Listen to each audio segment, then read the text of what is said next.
یہ کہتے ہیں کہ جب اللہ تعالیٰ نے آیات کا مفہوم غالباً انہوں نے ذکر کیا کہ میری مرضی کے بغیر کوئی کسی کو نقصان نہیں پہنچا سکتا، تو پھر یہ جو جادو ٹونا ہے یہ کیا ہے؟ نظر بد اور جادو ٹونا، دیکھیں ان میں کوئی ٹکراؤ نہیں ہے، بالکل صحیح بات ہے کہ اللہ کی مرضی کے بغیر کوئی کسی کو فائدہ نہیں دے سکتا، اللہ کی رضا کے بغیر کوئی نقصان نہیں پہنچا سکتا، لیکن جب کوئی نقصان پہنچانے کا ارادہ کرے اور اللہ تبارک و تعالیٰ اسے نہ روکے تو اس کا مطلب ہے کہ خود اللہ تعالیٰ اس نقصان کو اس تک پہنچانے پر ایک طرح سے راضی ہے، یا اس کو بطور آزمائش اس میں مبتلا ہی کرنا چاہتا ہے، ورنہ اللہ تعالیٰ نہ چاہے تو بالکل بھی نہیں ہو سکتا تھا۔ بنی اسرائیلی جو جادو کرواتے تھے، اللہ تعالیٰ نے اس کے بارے میں واضح فرمایا کہ وَمَا هُمْ بِضَارِّينَ بِهِ مِنْ أَحَدٍ إِلَّا بِإِذْنِ اللَّهِ، کہ یہ کسی کو بھی اس جادو کے ذریعے ضرر نہیں پہنچا سکتے سوائے اللہ کی اجازت کے۔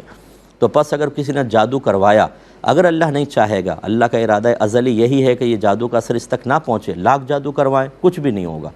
اور اگر اللہ تعالیٰ نے ازل سے ہی فیصلہ کیا کہ میں اس بندے کو اس ٹائم میں آزمائش میں مبتلا کروں گا، اور اسی وقت کسی نے جادو وغیرہ کروا دیا، اس کا اثر یہاں تک پہنچ گیا، تو یہ اللہ کی مرضی سے ایک طرح سے پہنچا ہے، ٹھیک ہے؟ تو اس میں کوئی ٹکراؤ نہیں۔ مختصر بریک لیں گے، ہمیں یقین ہے آپ ہمارے ساتھ ہی رہیں گے۔ بسم اللہ الرحمن الرحیم۔ تو آپ کی خدمت میں یہ جو گزارش کر رہے تھے، اور اس میں یہ حدیث برا ذہن میں رکھیں، جب میں زمانہ طالب علمی میں تھا تو میں بارہا عرض کر بھی چکا ہوں پہلے بھی کہ میں نے اس کو یہاں رکھا، اور آج تک الحمدللہ رب العالمین اس سے مجھے بہت بڑا سہارا حاصل ہوا۔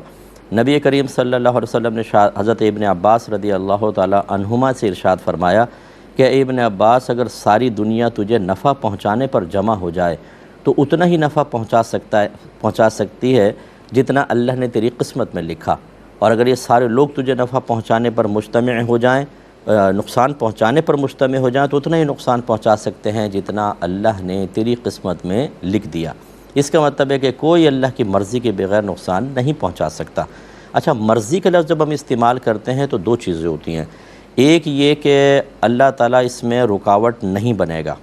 بس یہ ہوتا ہے، لیکن اس فعل سے اللہ راضی بھی ہوگا یہ ضروری نہیں۔ جیسے جادو کروایا اور اللہ تعالیٰ کا ازلی فیصلہ ہے کہ جس پر کروایا گیا اللہ تعالیٰ اس کو آزمائش میں مبتلا کرنا چاہتا ہے، تو اللہ نے کوئی رکاوٹ نہیں ڈالی اور جادو کا اثر اس تک پہنچ گیا، تو ہم کہیں گے یہ اللہ کی مرضی سے ہی ہوا، یوں کہیں گے، لیکن کیا اللہ اس سے راضی بھی ہے؟ نہیں۔ اور ایک مرضی والا لفظ ہوتا ہے رضا، خوشی، کہ بھئی یہ میری مرضی سے ایسا ہو رہا ہے۔ یہاں پر یہ جب ہم اس طرح کے جادو ٹونے کے اندر کہتے ہیں کہ اللہ کی مرضی سے ہوا، تو اس کا مطلب یہ ہے کہ اللہ نے کم از کم رکاوٹ نہیں ڈالی بس، ورنہ ان غلط چیزوں کا کہ اگر ہم کسی مسلمان بھائی کو نقصان پہنچانا چاہیں تو اللہ تعالیٰ اس سے خوش کوئی ہوگا۔